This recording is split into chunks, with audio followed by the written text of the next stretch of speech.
Hello there, it's Antrice, and welcome to another episode of the Savvy Painter podcast. This episode is sponsored by Trekell Art Supplies. For over 30 years, Trekell has been obsessed with the art of brush making, and now they're applying that same obsession to professional-grade artist panels. Both their brushes and panels are made right here in California at their Hesperia factory. Go to Trekell.com and use promo code SAVVY16 to get 15% off your next order. Robert Chiarito is an abstract painter from California. He studied painting at Stanford and now teaches at San Jose State. In this episode, Robert tells the story of a high school trip to the LA County Museum of Art, where he saw the paintings of Pierre Bonnard and how that experience really changed his life. We also talk about the influences of the artists who have shaped his work since then and why they mattered to the development of his art. Then Robert follows that with a realization he had when he took a year off of college, that we all need to be influenced by other artists, but we also need the private space and conviction to paint on our own terms. Another point Robert brings up is the artist's relationship with galleries. We talk about the great relationship he had with gallery owner Alan Stone and his decision to ultimately continue his art without gallery representation. He talks about making that decision and how it has benefited his art. And then finally, we get to talk about Robert's process and the strategy he uses to avoid predictability in his work. Without further ado, here is Robert Chiarito. Robert, thank you so much for being on the Savvy Painter podcast. I really appreciate you taking the time to talk with me. My pleasure. I'm glad to be asked. Thank you. Can you tell me a little bit about when you decided to go pro, in the sense of when did you decide to dedicate yourself to your art? Sure, I can talk about that a little bit. I'm not sure if I would describe it as going pro, but I do know that when I was quite young, I was 16, I was taken to the LA County Museum by a family friend. I had always drawn. I drew, as a kid. I mean, most kids draw, but I kept drawing. And I think this woman who was a mother of a friend of mine recognized that. And my family was not really the type to go to museums or to see art or anything like that. And I went to see a Bonnard show at the LA County Museum. And it basically changed my life. I'd never seen anything like that. And I think it was, in retrospect, when I think about that experience, it was like a conversion experience. I just realized that that was something that I wanted to have in my life and that it's something I wanted to do. So more than, a profession, in a way, it was a kind of calling, I would think of it as. Do you remember how that felt? How old were you and what were... just to give you an example, I remember the first time I saw Van Gogh painting in person. I'd only seen it around books. And I specifically remember coming around the corner and having this experience with it. So I'm wondering, when you saw the Bonnard show, can you describe that? Were you how old were you? And were you really excited about it? Did you know what you were walking into, or was it a complete shock? No, I really had no idea what I was walking into. I mean, I think probably much in the same way that you experience when you saw the Van Goghs, it basically took my breath away. And it opened up a world of possibilities that I didn't know existed. I remember, first of all, the scale and the color of the images, which were really overwhelming to me. And then also, I think the looseness and playfulness in the images. I remember thinking of them, some of them as being really brushy and unfinished. But I think it was something that I was experiencing, something that I just didn't understand. Because as a kid, I mean, the kinds of drawings I might have done were, pencil drawings, and they were probably fairly precise, or trying to be precise, not that they were, but trying to be precise. So to be confronted with something that was so overwhelmingly sensuous and loose and playful was really a shock. That seems to be the natural progression, that when we start drawing as kids, I don't know. I mean, I think at first we're super inventive and we don't really care. We're just expressing ourselves, I remember doing that, and it's just a matter of communication. And then at some point I became conscious of what things were kind of quote unquote supposed to look like. And then I would really try to draw hands or draw the face or whatever, and be really trying to increase that skill. But yeah, so it's an interesting progression that we have. Right. Yeah, I think that's what I was talking about. I mean, obviously, when you're really, really young, you don't have the motor skills to do that kind of thing. But when you recognize it's something you want to do, and the older you get, that you try to do that. But seeing the Bonnards was in a certain way the opposite of that. It was just so completely loose and open. It pointed to a different way of thinking, basically. How old did you say you were at that time? Were you really young, or was that high school-ish? I was 16, yeah. So I was in high school, right.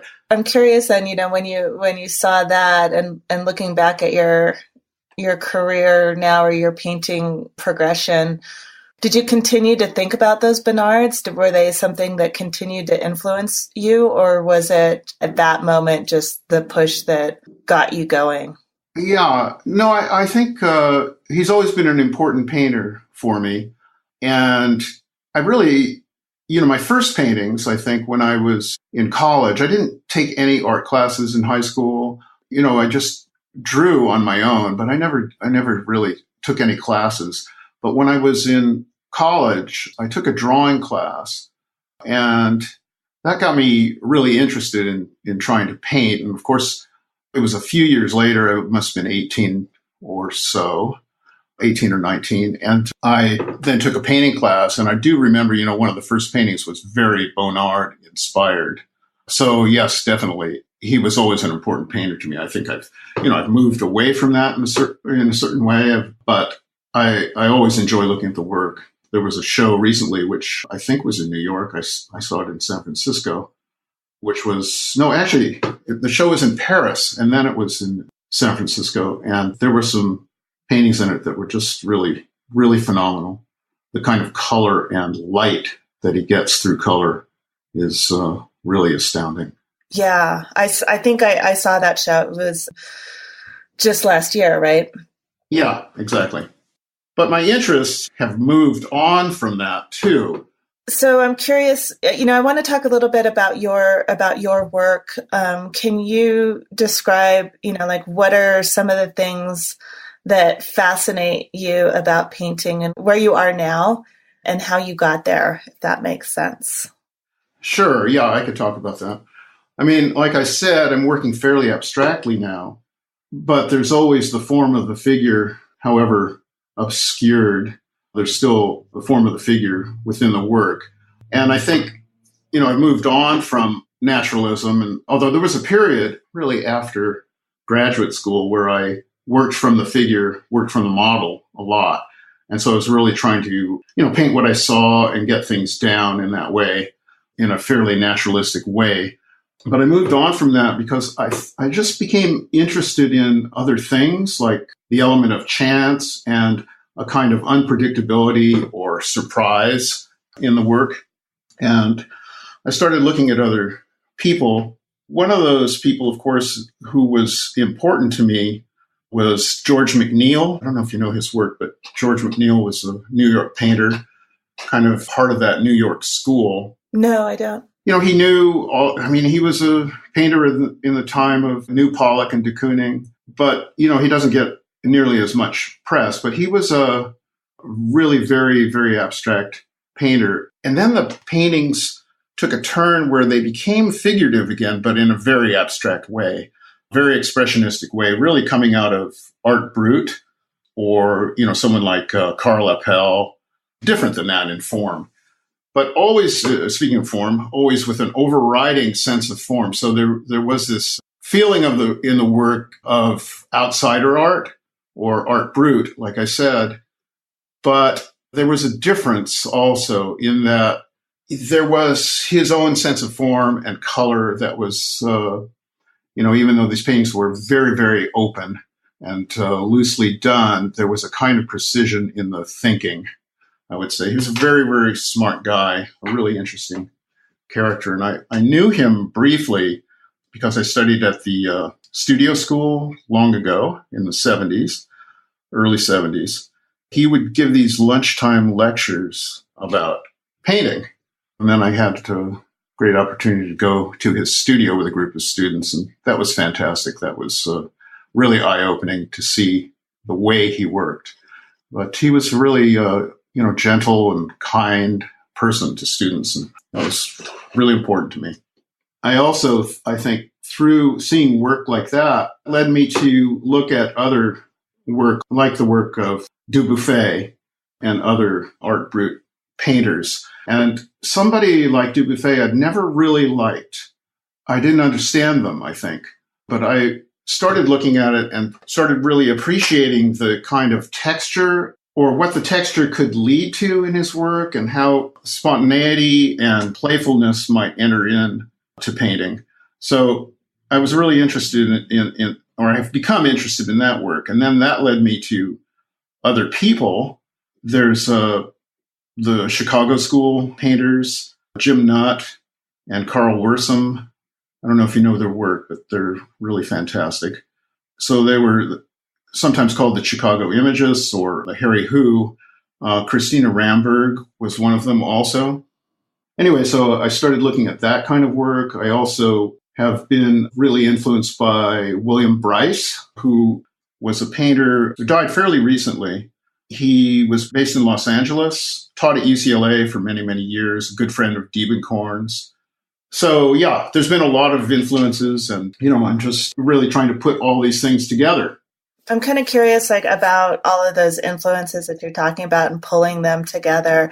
This is a question I get a lot from people, or maybe a struggle is a better way to put it, that people tell me they are having, which is kind of having that sort of balance between looking at all these artists. It's so important to look to the past and look to the history and know where you stand in the context of painting, and also to kind of set your own agenda, to have your own voice, to be authentic in your work. I'm curious from your perspective now, and also because you're an educator, how do you kind of pull that together, looking at all that work, and then at some point you have to start disregarding it and go into your own self? Can you talk a little bit about that? Was that something that was ever a struggle for you? Yeah, certainly. Yeah, that's a very good question. Yeah, I think we all are influenced by work that we admire. But I think, as someone like Philip Guston might have said, when you go in the studio, you hear all these voices and you see all these images, and one by one they leave. And the more you get involved in the process, your own process of painting, those influences leave, those voices leave. And then, if you're really lucky, I'm paraphrasing Guston here, this is not my original thought, but if you're really lucky, you also leave. And I think what he meant by that was, to a certain extent, you are entering a space where you are a kind of conduit for an idea that is coming forward.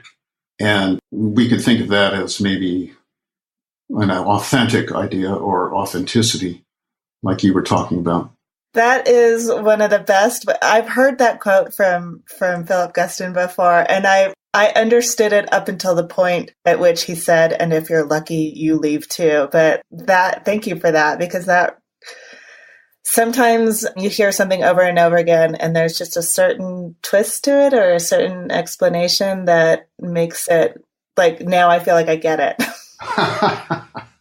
Well, that always seemed like sort of a mysterious kind of Zen quote at the end of it, I guess, that I thought was like the unsolvable mystery.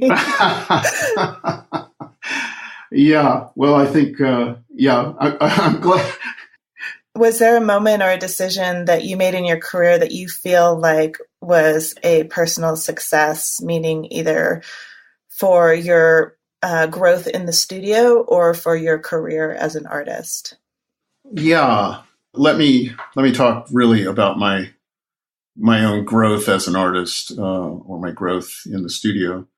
At a certain point, and maybe this happened when I was in graduate school, I had a hard time in graduate school, and I left the program. I was at Stanford, This was mid-70s or so. I left the program and then I took a year off and I came back. And during that time, I did some paintings that I really felt good about. And I felt they were strong and I felt like, I didn't really care at that point what anybody else thought. And that was a really important thing for me. So I went back, presented the work, and I did graduate, and it was accepted, et cetera. But somehow I think working on my own, I'm fairly private, and I need to have that kind of private space and need to work things out for myself. And that, I think, really helped me understand that about myself and gave me the conviction to continue on my own path and on my own terms. Sounds a lot like the Philip Guston quote that we were just discussing. That would be wonderful. Which sort of makes a lot of sense. The artist, you need the stimulation. Yeah, you need that kind of stimulation, but then you need the privacy and the solitude to work those things out for yourself. What are some of the memorable responses that you've had to your work? So once you get to that point where you have that solitude and, like you said, you've gotten the ability to sort of work things out on your own, taking into account all of the artists that you really enjoy and let them leave the room and then let yourself leave the room and just have that flow, for lack of a better term. I'm curious if there's any specific paintings where you felt like that happened and maybe had an interesting response to them? Sure. Something that was important to me was my relationship with the gallery dealer Alan Stone, who died fairly recently in the last few years. But he bought a painting of mine through another gallery in San Francisco and then had it in his house. He lived in New York, but he also had a place in San Francisco. And he had it in his house there. And I was really moved by the fact that he wanted that painting and enjoyed the painting. And it was an image that was before the images that I sent you. It was an image that was very Balthus influenced in a way, of a figure in front of a landscape, a figure in an interior in front of a landscape. And there was a lot of rhyming form, the furniture to the figure, the figure to the landscape, etc. It was a strong painting. I felt like it was a strong painting. And I know that Alan was good friends with Wayne Thiebaud, and Thiebaud had a place near his in San Francisco. And Thiebaud had seen the painting a number of times and responded to it. And Alan told me that. And that really meant a lot to me. So yeah, that sort of thing. And then over the years, Alan bought a number of paintings of mine. At that point, I had shifted. That's something I haven't really talked about that much, but my work changes a lot. So there was a period, when I was quite young, I worked, both figuratively and abstractly. And then I started working quite a bit abstractly. Then after graduate school, or in graduate school and after graduate school, I was working more figuratively again. My work tends to shift every, I'd say, 5 to 8 years or so. I think maybe because it becomes repetitive and I'm not interested in that. And I'm interested in moving on and trying something else out. So consequently, that doesn't really lend itself to commerciality very well, but that's something I've come to accept and come to terms with. But after that initial painting that Stone had bought, which was that more Balthus-like figurative work, I started doing these paintings which were like sideshow banners or circus banners, but they had to do with human failing more than anything. They were fairly large. It was like 6 by 7 feet, something like that. And they were on stretched canvas with little rings in the corners, and much like a circus banner would be.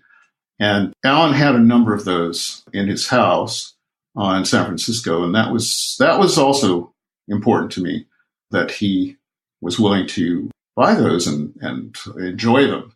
He had very, very eclectic taste, but he really believed in young artists, or artists in general. I wasn't so young at that point. And he bought what he liked and he showed what he liked. And I was really impressed by him. I'd sometimes deliver a painting and then we'd talk. And he's extremely knowledgeable. Plus, he knew, so many painters. I mean, he made Thibaut's career. I mean, both Thibaut and Stone had a kind of symbiotic relationship, But Alan bought de Kooning's early on, and Gorky's, and Franz Klein. He had an unbelievable collection and amazing eye, and also took great risks. And then, he would basically, he would also buy work by, basically unknown people like me. So he was a phenomenal person. That's really interesting. I'm wondering, and I doubt if you would know this, but I had the great fortune to meet an art collector who is the grandfather of a friend of mine. And he was a huge collector of Wayne Thiebaud's back in that time period, and a lot of the Bay Area figurative painters. Oh, yeah. I was invited to his house and got to see his collection, and it was just the most unbelievable experience to see all these painters in this house. And, there was like napkins and sketches on the walls. I mean, every available space was covered with these painters that I've long admired. So, that for me was kind of like walking into the house of the gods or something. I was just almost speechless. So it's really interesting to hear that story and to know that there are people out there that are very, very interested in arts and experimenting, and young artists, and helping them out. Definitely. Yeah, I've heard of that collection. Yeah, I believe it's at the De Young Museum. He's got a wing named after him. And he's since passed away. And when I went to his house and got to see his collection, he was kind of apologizing because he had just donated a lot of the work that he had to other museums. So, the grass is always greener on the other side. I suppose that you at the time that they were, both of those, Alan, I believe you said, and this man, Bud, were collecting art. They're collecting it because they honestly, genuinely respond to it. And I think that type of person has an honest, genuine interest in helping the artist to continue with their career. I think that's an important part of why they collect, but it's also a genuine love for the art that they're making. Absolutely. I'm curious about the work that, you were describing your relationship with this gallery owner, and you're also saying that your work changes a lot, and you like to experiment, and you don't want to get bored with your work. And the difficulty with that the challenge with that is always how much can you experiment before you completely terrify your gallery or your collectors. So I'm curious, how do you see that? How do you deal with that, both on a sort of mental/emotional level, and also if you do get pushback? I'll try to address that. One of the things I guess I need to say is that in a certain way, I don't have to deal with that because I don't have a gallery at this point, and I'm not really involved in the market or beholden to it in any way. So I don't really have to deal with that. That's a fortunate position to be in many ways. But I teach painting and drawing, and that, is enough to live on. And I have had work in galleries, and I've had a gallery in Los Angeles, but I've never been dependent on it. Let's put it that way. I've never had to be dependent on it. There was a time even that, when I showed at this gallery in LA for maybe 3 years, I had a couple shows there. And the first show was sideshow banners, like I was talking about. And the next show was a completely, different body of work. It's still figurative, related in a way, but it was a different body of work. And that person, this was Neil Ovsey, this is his name, Ovsey. He was very enthusiastic about almost anything I did. So I was really lucky in that way too. I think that could be a problem, but I've never really had to face it because I'm not dependent on the market. Was it a conscious choice not to be dependent on the market? That's a very good question, and actually fairly hard to answer, because I think that, painting or any act of creativity is also an act of communication. So we would like people to be on the receiving end of that, and the more people, the better.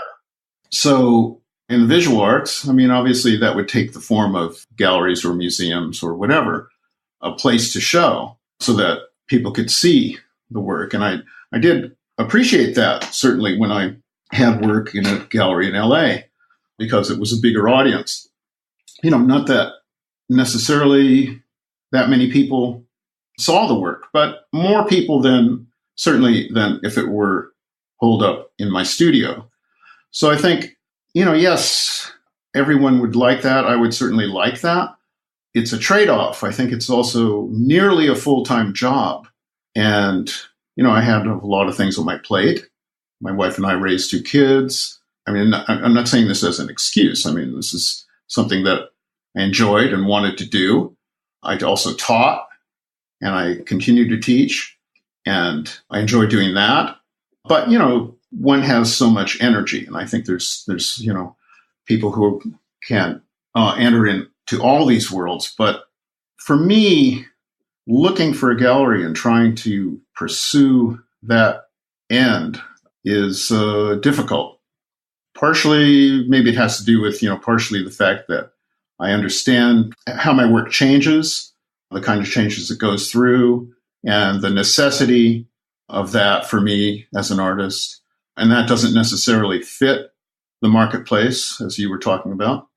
And so it's not necessarily a conscious choice, but it's something that I've come to understand about my work and about the gallery system. It works in a certain way, and it works for certain people.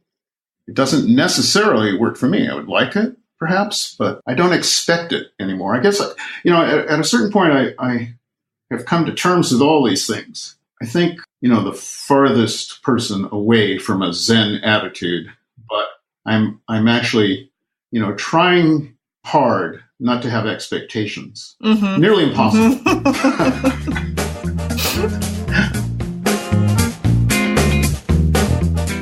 This episode is sponsored by Chiarito Art Supplies. Chiarito Art Supplies started out by making high-quality brushes here in California. They maintain close relationships with the artists who use their products, which enables Chiarito to serve their artists better. Greg Crayola Simpkins is a protein artist with Chiarito. Turns out, Greg and his father helped Chiarito build a whole new product line. My dad was making my panels since I was like 18 and went through all the ups and downs of what materials we should be using. And my dad had a really good sense on what to do with those things. He was an engineer by career, but he was a carpenter for fun as a hobby at home. He always made stuff.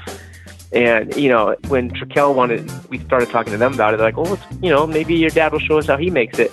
And they sat down and he took them to his workshop, to his garage. He took Ian over there and he just showed them what he did. And Ian took and enhanced on what my dad does, or what my dad used to do. He doesn't make them anymore. He's gotten a little bit older. But Ian stepped up what my dad was doing even and made some really beautiful panels. And my dad's all excited to see what they've done. And I just thought to throw my dad a bone, just to throw his name on the back of every panel. Like he used to put a branding mark on all my panels he made. So it said handcrafted by G.H. Simpkins, which is him. Everybody sees that and thinks it's me. I'm like, no, that's my dad. That's my dad's initials, George Henry Simpkins.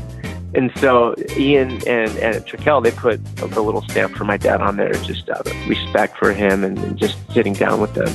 So it was like a little thing I wanted them to honor my dad with. Go to Chiarito.com and use promo code SAVVY16 to get 15% off your next order.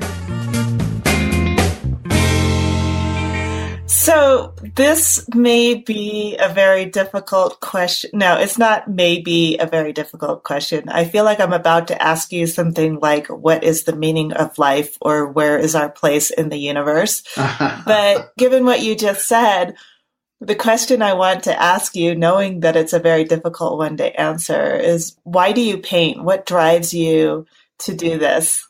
And I know I'm being mean by asking you that. No, I don't think of it as being mean at all. That's a really good question. Maybe almost impossible to answer, but really good question.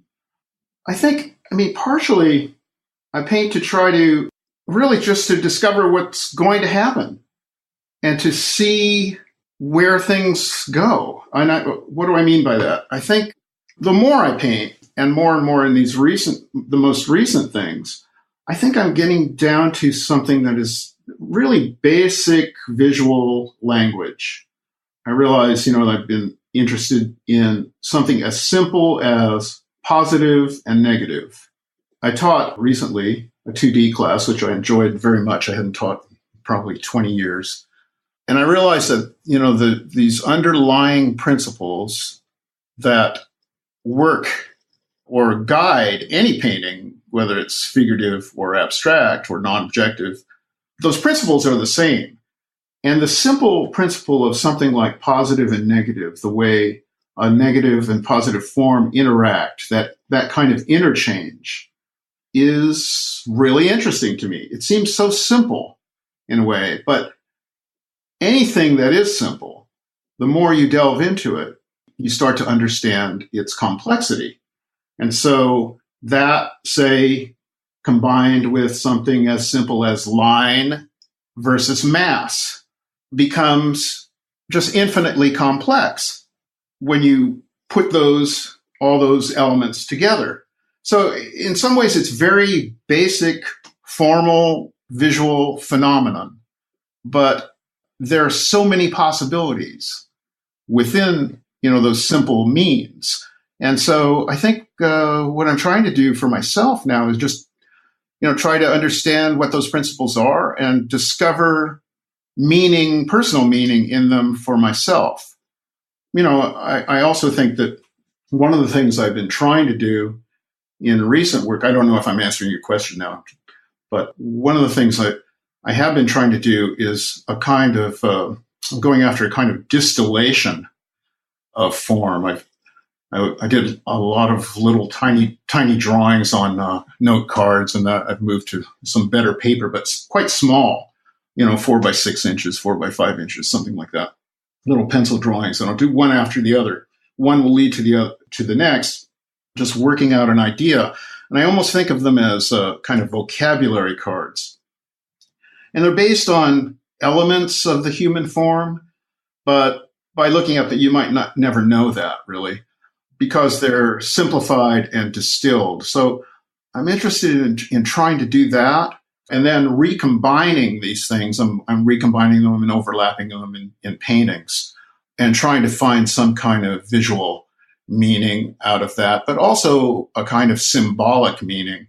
Yes, it's visual, but I think because they're distilled or abstracted from the figure, there's also some other symbolic meaning that's coming through. I'm not exactly sure what that is, and I'm not sure I even want to try to put that into words. I don't know if that answered your question at all, but there it is. It does, because it gives an insight into what you are concerned with and what are the things that sort of fascinate you that keep you coming back to the canvas over and over again. Can you talk a little bit about, this is a great lead into some of the things that you're working on right now. What are you currently obsessed with? What's on your easel? Okay. That what I was talking about is this, this simplification and distillation of form. So I am working on that kind of thing. And really what I just mentioned about having done drawings and then overlapping these drawings, to seeing these drawings as a kind of vocabulary and reusing them and recombining them in other ways in the paintings themselves. But I guess one thing I would like to address in relation to that is the fact that whenever you do that, you work from something smaller and enlarge it. There's going to be a transformation that takes place. And I always find that interesting. I purposefully don't make things the same format, so that the proportion of the canvas would be different than the proportion of the drawing often, because then it forces me to change the forms. It's not just like a projection of the drawing, on a larger scale. It's a reinterpretation. And I think whenever you reinterpret something, there's an element of chance or unpredictability that comes into it that makes it more interesting. So I think that's something that I've always been interested in, and that is how things transform from a drawing, say, to a painting, from one form to another. But also in relation to that, I think that there could be something rote about that process, even though, the proportion might change, the format might change, etc. There could be something slightly rote about that. And that's something that I really try to fight against. And I think one way, I know that recently, I'll often I'll go down another path, like a diversion in my studio. And I recently did that. I started working on an image that was much more like earlier images that were more expressionistic, some of which I sent you. And when I more or less wrapped that image up, I realized it wasn't so much about that image. I wasn't interested so much in the image. I was interested in the process of what happened while I was working on it. And I think it points to a way of working or reworking the work that I was most recently involved in. Mm-hmm. And so that would move it from being so flat or being so what I'm seeing as predictable or rote, even though, someone else might not see this in the work. I realize, this is like the inner machinations of my own process. But I think that it's pointing me towards a way to rework these more recent images, because some of them are coming along very quickly. I've had a really good period this fall in the studio where I started about 7 or 8 paintings on a fairly large scale, and they came really quickly, which I never really trust. Yeah, but those inner machinations are what I think people get fascinated by. Yeah, hopefully, yeah. So these images came along fairly quickly. I don't always trust that, but certain of them, I think, will hold. But others I may just need to rework. And so I'll often work in that way, work up a number of images and abandon half of them or more. And out of 7 or 8 images, I might have 1 or 2, maybe 3, that really hold up.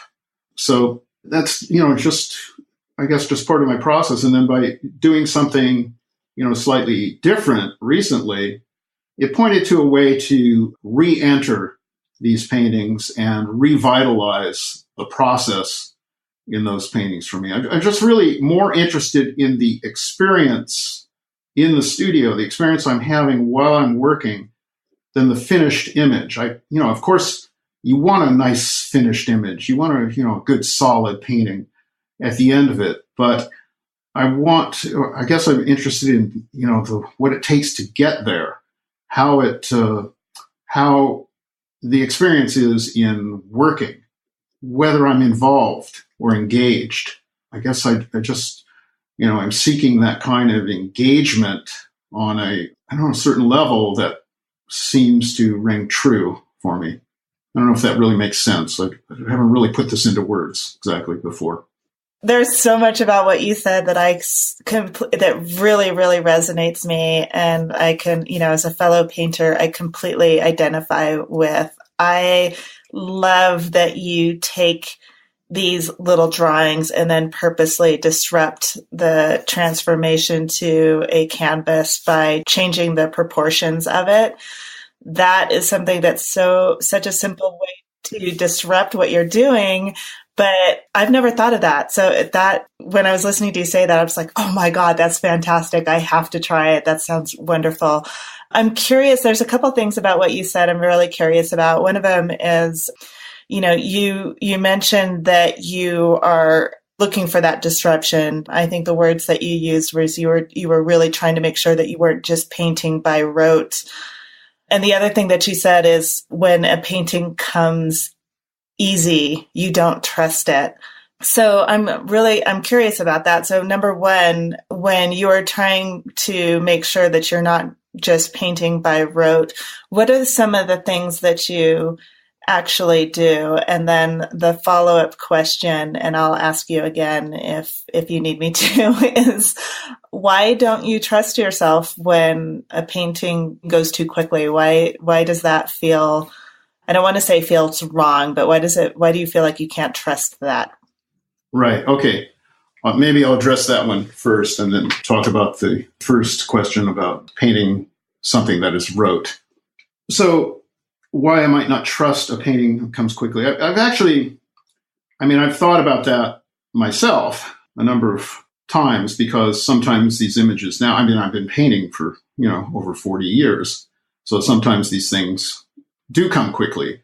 I have come to understand that even though initially I might not trust that, I can see that it's not that this image has come that quickly, that it's not important necessarily that this image has come around quickly, because if I think about it, it has to do with a whole period of work. It manifests itself in this moment. And these paintings, in a way, they're markers along this pathway of one's work. So your work, in many ways, is from the moment you paint that first painting till the moment you drop. That's your work. And, your work in many ways is in your head. So paintings might be a milestone or a marker along that way, but they're not necessarily the work. They're, a manifestation of the work. Maybe we could think of it that way. So I've come to accept some of these images that come along quickly as that and live with them. In some of the images that I sent you, there were some that really did come around in, 2 or 3 days, and that were really quite thin. In so many ways, I think I was raised by abstract expressionists, and when I was coming up, and the work had to be juicy and thick and sensuous, etc. And some of the images I was doing were extremely thin. I was painting on blocks of wood and printing them on canvas, and then looking at all these marks that it made, and then finding an image in these constellation of marks, and then painting color around those. Those were pretty much black and white, and then painting little bits of color, almost like watercolor, around it. And then it was a kind of process that was pretty much additive. And so it ended up being very thin. And it was something, again, because it was so thin, and also it was because it came so quickly, I didn't necessarily trust, but I left it. And then I understood that, okay, this is challenging what I think about painting, but I have to accept this. It's where the process took me. And I have to believe that where the process took me is the right place. And so in answer to the question about why I don't trust it, I think I have come to terms with that. And some of the time I do trust it. But I guess back to this idea of a certain kind of experience I want in the studio, I also want a more sustained effort in some of the images. So I'm looking for, a way to kind of get back to that as well, even though I understand that, yes, some of these things that come along quickly might be of value, actually. And then you asked me a question about not wanting to have something be rote. And could you repeat that or readdress that somehow? Yeah, I was just very interested in what you said about, first what completely piqued my interest, because it's something that I struggle with as well. Just that tactic or that strategy you have of doing small sketches and then changing the proportions. And just because it's my own curiosity, because it's something that I struggle with too, really trying to prevent that painting by rote. I'm curious what you do in your studio to kind of pull yourself out of that when you either feel like you're painting by rote during the process of it, when you kind of have that sense of, when you have the presence enough to realize that you're almost on automatic pilot. What are some of the things that you do to pull yourself out of that? Well, partially, like I was saying, changing scale and changing proportion and format. That helps. I think that in certain work, I mean, some of the earlier work which I sent you, that has a kind of overall pattern. That work that I was just mentioning, where I was printing or painting on blocks of wood and then printing that on canvas and having all these black and white, but basically black marks all over a light canvas. One of the reasons I would do that is to create a kind of visual static, that I could look into and find an image. So there was a sense of discovery in the work rather than something that was premeditated. So that's one way I might break that up, something that might depart from the rote or the planned. So that was one thing. I mean, those images came out of drawings that I did, and goes back to Dubuffet in a way. I put paper on the floor of my studio, which is a concrete floor, and so it's rough, has little bumps everywhere. And I would take charcoal and rub it in one direction, horizontal and vertical, and then rub it across that. And so you'd make these little marks that were kind of like little positive and negative marks all over the page that would record the bumps. It was like a rubbing, a frottage of the studio floor. And there'd be lots of little marks all over it. And then I would sit in front of that and stare into it until certain images started appearing. And then I connect these dots and start making an image. Of course, there's a certain amount of volition that goes into that too. It's not just chance. I'm looking for something. I was looking for figures, but sometimes things would present themselves that were preposterous and, allow me to, in certain ways, just allow me to laugh out loud at the things that were being presented or that were manifesting themselves. So that's the way that I try to move away from something that was rote. But I think that you can never really do that. I think you can never really escape your own volition and your own vision. So even though you might try to do that, at least, one of the things that does offer you or present is the possibility of, distortion and changing that vision. So you might have a certain kind of vision, but the visual static that's there presents other options, and you can follow those, and that changes that image and moves it away from something that is as predictable. In this recent work, I think that, because I'm doing little drawings, it tends to be, in a way, more formal and less like that. And so that's something I'm struggling with now, and I'm trying to come to terms with. And I think in this recent diversion that I took, that led me to see a way that I might be able to open this process up too, and open it up to, even though there are preliminary drawings which get changed, as they're enlarged, the general form is similar. But I think that, by manipulating the surface in a different way, that element of chance might come in there and change these forms in a way that would make them less predictable and ultimately more interesting to me, because I'm interested in, something that surprises me as much as anything. Nice. I like that. I like that a lot.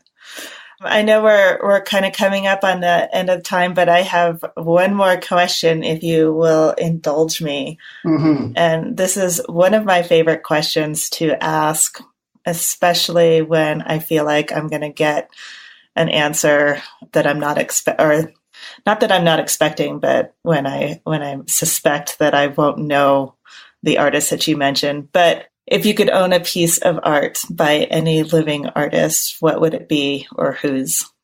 Yeah, I mean, there's so many painters I like, but I think I would say Jim Nutt, who is one of those Chicago artists that I mentioned. And this is, a wild fantasy, but I would love one of those portrait paintings, the recent portrait paintings that he does, or recent figure paintings, their heads in these painted frames.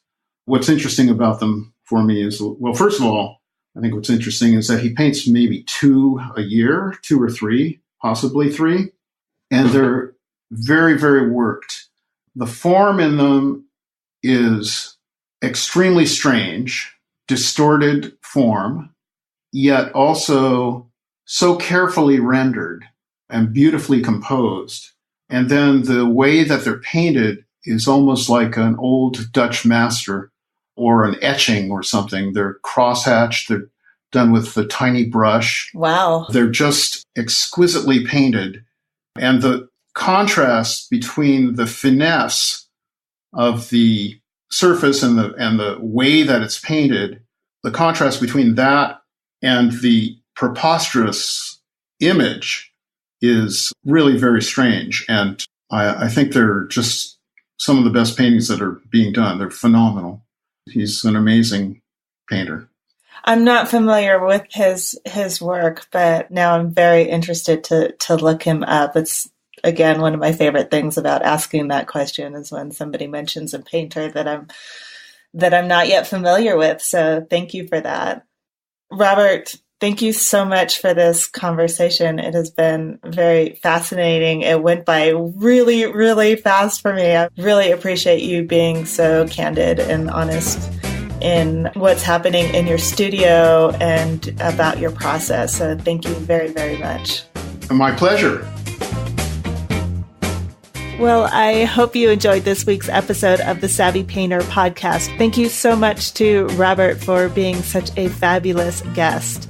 Show notes for this episode are at savvypainter.com. Just click on the podcast tab in the menu and you will see examples of Robert's painting there, plus links to all of the artists that we talked about. One more thing I want to let you know. This year, you can expect a lot more workshops from Savvy Painter. If you are an artist who struggles with getting painting time in or feels like you're always busy but never really moving forward with your art, then my workshops just might interest you. Past workshops include Mindset Mastery, a 5-week online workshop to help you get past the roadblocks that keep you from painting. In it, we tackle the inner critic, fears of artists, and setting yourself up for a successful creative day. The workshop, How to Develop a Relationship with the Right Gallery, helped several artists find the right gallery and show their work. So if this is something that interests you, you can go to savvypainter.com/workshop and get on the email list.